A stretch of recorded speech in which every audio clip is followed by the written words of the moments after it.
بسم اللہ الرحمن الرحیم نحمدہ ونصلی علی رسولہ الکریم اما بعد۔ محترم سامعین و ناظرین، ایک سبق آموز واقعہ دھیان سے اور غور سے سنیں۔ ایک درویش جنگل میں سفر کر رہا تھا، یعنی ایک فقیر آدمی جنگل میں سفر کر رہا تھا کہ اچانک اسے ایک لولھی ننگڑی لومڑی نظر آئی جو معذور تھی، پاؤں سے ننگڑا کر چلتی تھی نظر آئی، جو بے کسی اور بے بسی کی تصویر بنی ایک جھاڑی کے پاس پڑی تھی۔ ایک جھاڑی کے اندر میں وہ بیٹھی ہوئی تھی۔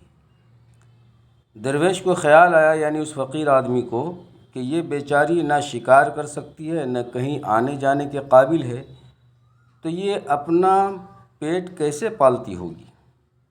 وہ درویش، وہ فقیر سوچ رہا تھا کہ یہ پیر سے معذور ہے، چلنے پھرنے نہیں سکتی ہے، تو یہ پیٹ کیسے پال رہی ہے؟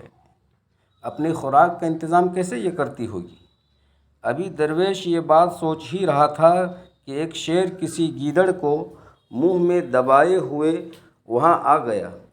لومڑی کے بالکل پاس رک کر اس نے اپنے شکار میں سے کچھ کھایا اور باقی وہیں چھوڑ کر چلا گیا۔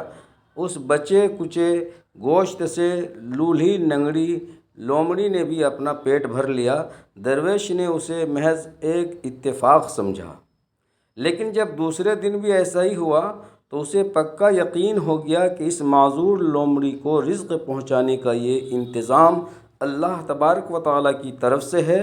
اس نے اپنے دل میں فیصلہ کیا کہ میں بھی آئندہ سے اپنے رزق کے لیے کوئی کوشش نہیں کروں گا۔ خدا جب اس ننگڑی لومڑی کو شیر کے ذریعے رزق پہنچا رہا ہے تو مجھے بھی بھوکا نہ رکھے گا۔ یہ فیصلہ کر کے وہ درویش، وہ فقیر ایک جگہ اطمینان سے بیٹھ گیا۔ درویش کو پکا یقین تھا کہ مجھے بھی کہیں نہ کہیں سے کھانے پینے کی چیزیں پہنچائی جائیں گی، لیکن کافی وقت گزر گیا اور اس کے پاس کوئی نہ آیا۔ حتیٰ کہ ایک دن بیت گیا، بھوک اور پیاس کی وجہ سے اس کی انتڑیاں قل هو اللہ پڑھنے لگیں تو گھبراہٹ پیدا ہوئی، اور اسی گھبراہٹ میں اس کے ضمیر نے اسے جھنجھوڑا کہ اے کم ہمت انسان، تو اس لولھی ننگڑی لومڑی کی طرح کیوں بننا چاہتا ہے جو دوسروں کی محتاج ہے؟ اس شیر کی طرح کیوں نہیں بنتا جو خود بھی کھاتا ہے اور دوسروں کو بھی کھلاتا ہے؟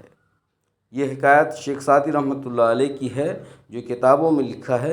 اس سے سبق ہمیں یہ حاصل کرنا ہے کہ ہمیں بیکار والی زندگی نہیں گزارنا ہے، بلکہ محنت اور مشقت کے ساتھ اللہ کی نعمتوں کو، رزق کو حاصل کرنا ہے اور اپنے پیٹ پالنا ہے، اپنی دنیاوی زندگی گزارنا ہے۔